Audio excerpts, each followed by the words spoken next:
သက်ဆက်9နှစ်အရွယ်အင်ဒီတယောက်ကောလိပ်တက်ဖို့ပြင်ဆင်နေပါတယ်။သူဟာကစားစရာတွေနဲ့မစော့ဖြစ်ခဲ့တာနှစ်ပေါင်းများစွာကြာခဲ့ပြီဖြစ်တယ်လို့ကစားစရာတော်များများလည်းပျောက်ဆုံးကုန်ပါပြီ။ကျန်နေခဲ့တဲ့ကစားစရာလေးတွေကသူတို့ရဲ့အနာဂတ်အတွက်စိုးရိမ်နေကြပြီးစစ်သားရုပ်လေးတွေကတော့ပြတင်းပေါက်ကနေလေဒီခုန်ပြီးထွက်ခွာသွားကြပါတယ်။အင်ဒီကဝူဒီကိုကောလိပ်ကိုယူသွားဖို့ရည်ရွယ်ထားပြီးကျန်တဲ့ကစားစရာတွေကိုတော့အိမ်မောအောက်ခန်းထဲမှာတင်ထားဖို့အမိုက်အိမ်မေးထဲထည့်လိုက်ပါတယ်။ဒါပေမဲ့အင်ဒီအမေကအဲ့ဒီအိတ်ကိုအမိုက်ထုတ်မှတ်နဲ့မာပြီးအပြင်ကိုလစ်ပစ်လိုက်ပါတော့တယ်။ကစားစရာတွေဟာအိတ်ထဲကနေရုံထွက်လို့မြောက်လာပြီးနောက်အင်ဒီကသူတို့ကိုစွန့်ပစ်လိုက်ပြီးလို့ဝမ်းနဲ့ဒေါသထွက်ကအမေကားပေါ်ကိုတက်သွားကြပါတယ်။ပြီးတော့ဆန်နီဆိုင်ရင်ခွင်မဲ့ကလေးတွေဟာကိုလူမဲ့မော်လီရဲ့ဘာဘီယိုဟောင်းလေးရှိနေတဲ့လူသားမဲ့တစ်တာတဲ့ကိုဝင်ပုံးနေကြပါတယ်။ဝူဒီကသူတို့နောက်ကိုလိုက်သွားပြီးအင်ဒီကသူတို့ကိုတင်ထားချင်တာပါလို့ရှင်းပြပေမဲ့ဘယ်သူမှမယုံကြပါဘူး။နောက်ဆုံးအင်ဒီအမေကကာမောင်ပြီးလူတန်းဖို့ထွက်ခွာသွားတာမို့ဝူဒီလည်းမတက်တာပဲအတူတူလိုက်ပါသွားရပါတော့တယ်။ဂေဟာကိုရောက်တဲ့အခါအင်ဒီရဲ့ကစားစရာတွေကိုလော့ဆိုလို့ခေါ်တဲ့ဝက်ဝံရုပ်ကြီးနဲ့တခြားကစားစရာတွေကနှွေးထွေးစွာကြိုဆိုကြပါတယ်။ဒါပေမဲ့ဝူဒီကတော့ထွက်ပြေးဖို့ပဲစူးစမ်းနေပါတယ်။အင်ဒီကစားစရာတွေကတော့ဒီဂေဟာမှာသူတို့နဲ့ဆော့မဲ့ကလေးတွေဘယ်တော့မှပြက်လက်သွားမှာမဟုတ်ဘူးဆိုတာသိပြီးပြောနေကြသလိုဘာဘီလေးကလည်းကန်ဆိုတဲ့ယောက်ျားလေးယုံနဲ့တယောက်နဲ့တယောက်သဘောကျသွားကြပါတယ်။ဝူဒီကအိမ်ပြန်ဖို့စူးစမ်းရင်းလမ်းမှာဘိုနီဆိုတဲ့ဂေဟာကကလေးမလေးနဲ့တွေ့ပြီးသူမအိမ်ကိုပါသွားပါတယ်။ဘိုနီအိမ်ကကစားစရာတွေကတော့အရန်အလေးထားခံရတာကိုတွေ့ရပါတယ်။အဲ့ဒီအိမ်ကလူပြည့်ရုပ်လေးချက်ကစ်ကဝူဒီကိုအမှန်တရားတွေရှင်းပြပါတယ်။လော့ဆိုဘေဘီနဲ့သူတို့ဟာတစ်ချိန်ကဒေစီဆိုတဲ့မိန်းကလေးရဲ့အချစ်တော်တွေဖြစ်ခဲ့ပူပါတယ်။ဒါပေမဲ့ခီးတစ်ခုမှပျောက်ဆုံးသွားခဲ့ပြီးအိမ်ပြန်ရောက်တဲ့အခါလော့ဆိုကသူ့နေရာမှာတခြားဝက်ဝံရုပ်အစ်အစားထိုးခံလိုက်ရတာကိုတွေ့သွားပါတယ်။စိတ်တန်ရာရသွားတဲ့လော့ဆိုကဘေဘီကိုဒေစီကသူတို့အားလုံးကိုအစားထိုးလိုက်ပြီးလို့လင်ညာခဲ့ပါတယ်။သူတို့ဆန်နီဆိုင်ကေဟာကိုရောက်တဲ့အခါလော့ဆိုက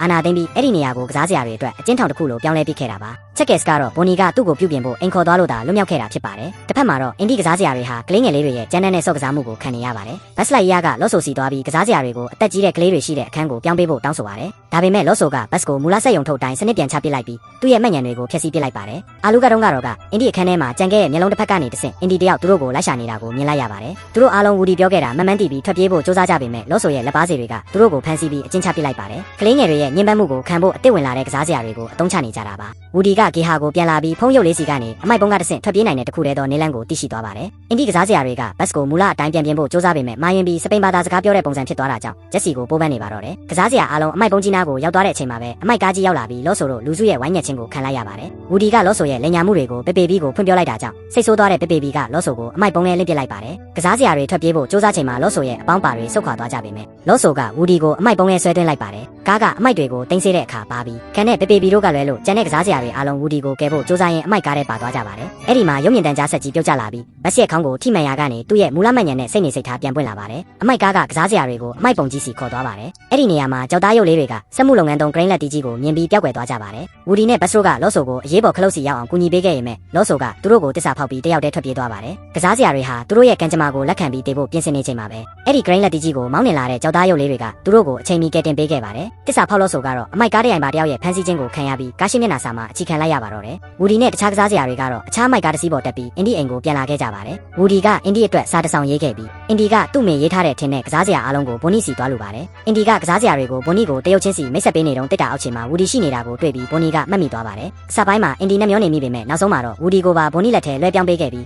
းသူတို့အားလုံးပျော်ပျော်ရွှင်ရွှင်အတူတူဆော့ကစားခဲ့ကြပါတယ်။အင်ဒီကောလိပ်ကိုမောင်းထွက်သွားတာကိုဝူဒီနဲ့ကစားစရာတွေကကြည်ရင်ဘိုနီနဲ့အတူဘဝတစ်ကိုစတင်ကြပါတော့တယ်။ဇက်ကားရဲ့အဆုံးသတ်မှာတော့ဘာဘီကန်နဲ့ဘေဘေဘီတို့ဟာဆန်နီဆိုင်ကေဟာကိုပျော်စရာနေရာတစ်ခုအဖြစ်ပြောင်းလဲပစ်ခဲ့ပြီးဘိုနီစီကကစားစရာတွေနဲ့လည်းစာဆက်သွယ်လုပ်နေကြပါတယ်။လေဒီခုန်သွားခဲ့တဲ့စစ်သားရုပ်လေးတွေလည်းကေဟာကိုရောက်ရှိလာပြီးပျော်ရွှင်စွာနေထိုင်သွားကြပါတော့တယ်။